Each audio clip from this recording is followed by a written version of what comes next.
Je comprends très bien à présent pourquoi ma mère et ma tante Halima étaient aussi pressées l'une que l'autre de devenir maîtresses de maison. Rien n'échappait à leurs calculs. Pour ma mère, c'est simple. Son mari est le cadet, donc il ne récolte que les inconvénients de l'association. Il est plus jeune et plus fort. C'est lui qui travaille.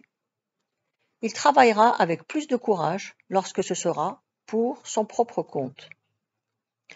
Quant à elle-même, elle se prétend plus sobre que Halima. Une chose est certaine, c'est que ses enfants plus jeunes que leurs cousines ne mangent pas autant. Il y a tout à gagner en s'isolant.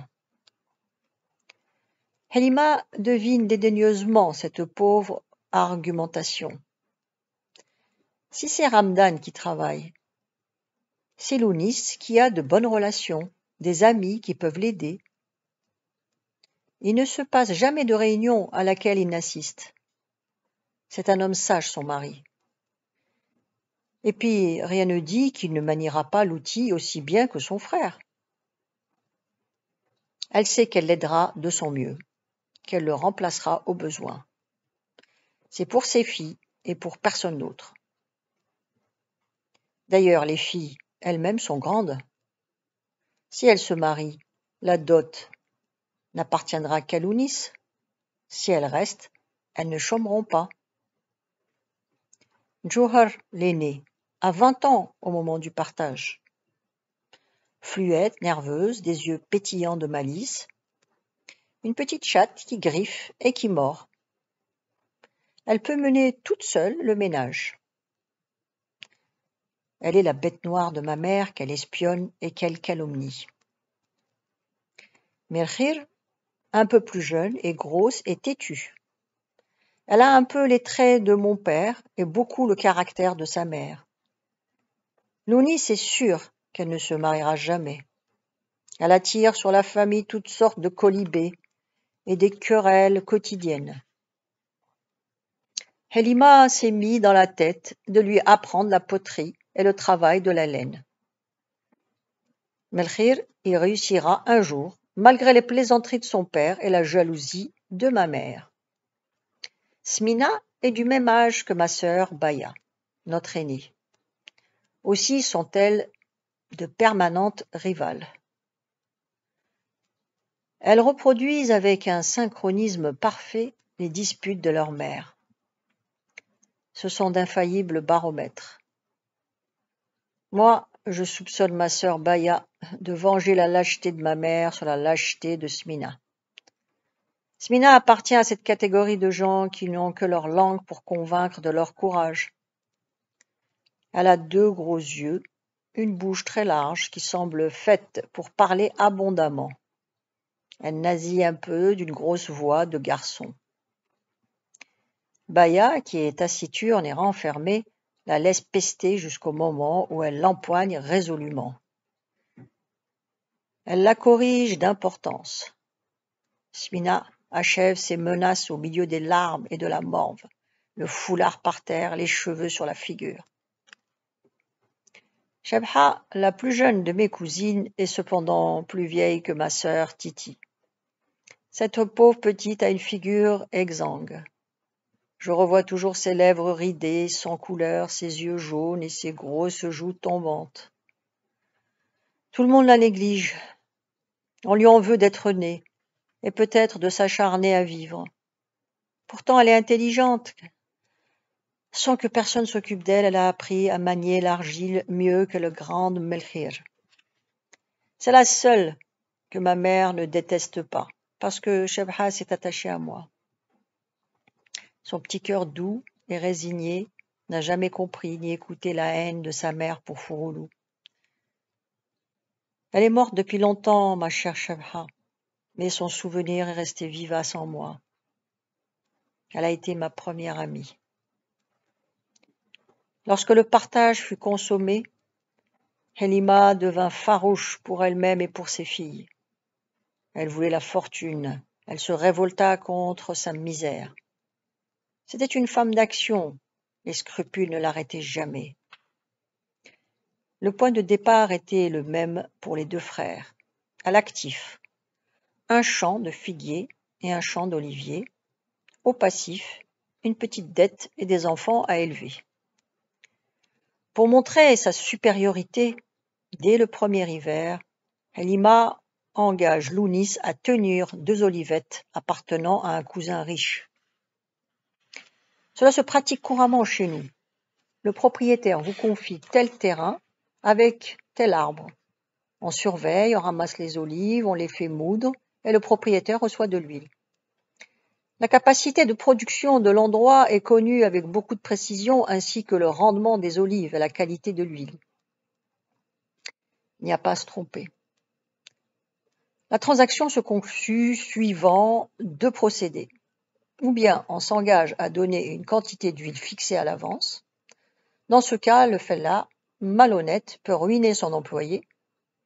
Il arrive souvent qu'un malheureux et ses enfants voient au bout de leur peine une reconnaissance de dette représentant le prix des doubles décalitres qu'ils ne peuvent livrer. Par le second procédé, le propriétaire s'accorde une fraction de la récolte, les 2/3 généralement. C'est alors l'employé qui peut frauder. Il ne s'en faut pas faute. Seulement, on prend la précaution de ne lui confier que des olivettes éloignées ou peu importantes. Et puis, on ne choisit que des parents, ceux qui, de toute façon, doivent bénéficier peu ou prou de la récolte. On peut aussi céder des olivettes de bon rapport, mais pour une période déterminée, celle qui précède le gaulage. Une fois les olives mûres, le ramassage est aisé. Il faut être fou pour partager sa récolte. Il est évident que les Amelen, ceux qui travaillent, se recrutent chez ceux qui n'hésitent pas à envoyer leurs femmes ou leurs filles ramasser les olives ailleurs que dans leurs champs. Ce n'est pas du vivant de ma grand-mère que Halima eût osé agir de la sorte. Elle avait son point d'honneur, ma grand-mère. Les scrupules que peut avoir Lounis disparaissent devant la certitude du profit. Il tient les 2 olivettes, moyennant les 2/3 de l'huile, 2/3 à livrer. Il a affaire à un parent. Tous nos cousins se désintéressent de mon père et semblent vouloir aider mon oncle. Ma mère rumine sa jalousie. Mon père défriche de plus belle. Tandis que Fatma et Baya guettent, pour ainsi dire, nos quelques oliviers et saisissent au vol la plus petite olive qui s'en détache, rapportant péniblement tantôt un panier, tantôt la moitié. Elima et ses filles sont débordées. Dès l'aurore, nous entendons leur remue-ménage, surtout les jours de vent. La mère, tel un capitaine en campagne, distribue les tâches sans hésitation. Johar ira avec elle. Il leur faut passer partout et rechercher sur les lisières du champ les fruits égarés dans les broussailles ou les creux de ravins. C'est dans les olives qui se perdent que réside le bénéfice des Amelen. Le riche n'a jamais le temps de s'en occuper et ne peut pas les évaluer. Tu ouvriras les yeux, ma fille, c'est tout bénéfice pour nous. Johar ne se le fait pas dire 2 fois. Les ravins forment généralement limite. Comment distinguer ces olives de celles du voisin? C'est la loi du premier occupant. Johar et Halima sont toujours les premières aux endroits stratégiques. Elles nettoient toutes les touffes et toutes les ravines. Les mains s'écorchent un peu aux ronces, mais la joie est dans les cœurs. On peut voler le voisin, la conscience tranquille. Melchir et Smina travaillent ensemble. Elles se rendent dans l'autre olivette avec les mêmes consignes. Comme Halima n'est pas trop sûre d'elle, elle les envoie toujours à l'endroit soigneusement nettoyé la veille. Avec les olives, toutes les 4 rapportent du bois mort. Bientôt, Halima a le tas de bois le plus impressionnant du quartier. Nous le regardons tous avec envie. Chaque matin, avant le départ, le repas du jour, moitié couscous, moitié belboul, est chauffé dans un grand plat d'argile rouge. On le sert crépitant et fumant, dans le même plat autour duquel on s'assied pour l'avaler avec l'ardeur de la faim et la hâte de ceux que le temps presse. Après, il y a distribution non moins hâtive de figues. On se donne rendez-vous pour la nuit et enferme le gourbi. Ma cousine Shebha se lève chaque matin avec les autres. Elle a sa tâche à remplir. Il y a 2 oliviers près du village, sur le bord d'un chemin très fréquenté. Tous les matins, il y a des olives sur ce chemin. C'est à elle d'y précéder les passants. Le soir, lorsqu'au retour des champs, Lima trouve des pulpes écrasées qui forment comme des taches d'encre sur les cailloux, Shebha est sûre de la correction. Je la revois encore, la pauvre Shebha, la tête enveloppée dans un châle crasseux, des mèches de cheveux pâles lui brouillant la vue. Elle souffle continuellement sur ses petits doigts glacés et un peu rouges. Elle a beau s'essuyer ou renifler, ses yeux et son nez coulent. Elle tremble de froid dans son unique gondura à courte manche, mais elle chante en ramassant les olives. Elle est heureuse lorsqu'elle remplit son panier. Sa corvée est terminée, elle est chargée de veiller sur la maison. La maison est fermée, mais elle est à la cour avec son gros tas de bois. Shebha passe le reste de la journée dans la rue, furette chez les voisins, joue avec les autres filles ou les écoliers, glanant par-ci par-là un bout de galette, une cuillerée de couscous, une poignée de figues. Lorsque les étourneaux passent, il ne faut pas qu'ils se posent sur ces 2 oliviers. Elle court les effrayer de sa voix fluette et fait résonner bruyamment un petit seau qui ne la quitte jamais. Elle veille de son mieux au-dedans, au-dehors et trouve le temps de jouer. De son côté, Halima peut réussir à communiquer son ardeur à Lounis.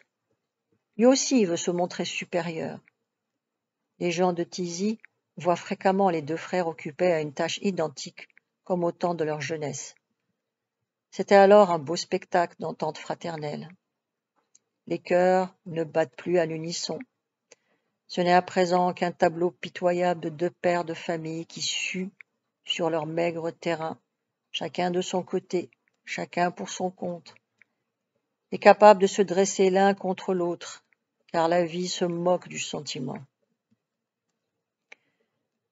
Plusieurs fois, je l'ai su par la suite.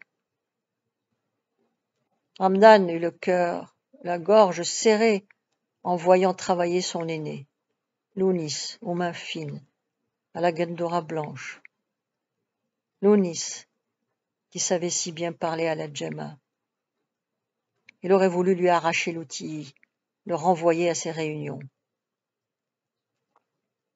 Oui, mon père m'a affirmé avoir taillé les arbres de mon oncle en cachette, pioché tel ou tel lopin, mais il ne pouvait complètement le remplacer, faire tout son travail comme avant. La séparation avait ceci de réel, c'est qu'il fallait songer à nourrir les enfants. Ce n'était pas une petite affaire. On ne pouvait pas se permettre d'écart. On en arrivait à se dire chacun pour soi. Lorsque Hamdan ne pouvait plus supporter que son frère s'échinât à côté de lui, il changeait d'endroit et de tâche. Cependant, grâce à sa femme et ses filles, mon oncle ne paraissait pas plus embarrassé que mon père. Bientôt, il put même se montrer plus assidu à la Djemma et reprendre peu à peu ses habitudes de notable du village. Halima s'occupait de tout. De temps en temps, un cousin ou un ami leur donnait une journée de gaulage ou de labour. Les animaux, ils n'avaient guère que la chèvre et le mouton de l'Aïd. Les filles faisaient de la poterie qu'elles échangeaient pour de l'orge. Elles travaillaient la laine et mon oncle vendait ce qu'elles fabriquaient. Pour la nourriture, à part mon oncle lui-même, ni Halima ni ses filles étaient exigeantes. En somme, ma tante n'avait pas mal calculé. Elle aurait pu être plus heureuse que ma mère sans sa malhonnêteté. Lounis, qui la connaissait, la supportait avec résignation, comme on supporte une maladie incurable. Halima volait la communauté. C'était admis. Elle se mit à voler son mari. Elle prélevait régulièrement une partie de tout ce qui rentrait, céréales, huile, figues, laine, et la vendait à bas prix. Elle prenait à l'occasion une pièce ou un billet dans les économies de Lounis. Elle amassait une petite somme, achetait une broche ou un foulard à Johar, une fouta à Melchir, se faisait voler par le commerçant sûr de sa discrétion. Que n'a-t-elle pas donné à toutes les vieilles chercheuses de mari? Les mères des jeunes gens du quartier pourraient-elles répéter tout ce qu'elles ont accepté d'elles, sans pour cela prendre ses filles? Et les marabouts avec leurs amulettes mystérieuses qu'il faut coudre dans un coin de la gandoura sous les aisselles, ou qu'il faut suspendre dans un tuyau de roseau juste en face de l'habitation désirée. Combien ont-ils fait payer leur grimoire? Voilà où passaient les maigres économies de mon oncle. Et pourtant, rien n'y faisait. Mes cousines grandissaient, enlaidissaient et ne se mariaient pas. Mon oncle devinait toutes les manigances de Halima, parce qu'elles se pratiquent couramment chez nous. Franc et impétueux comme il était, il aurait voulu prendre sa femme sur le fait et l'étrangler de colère.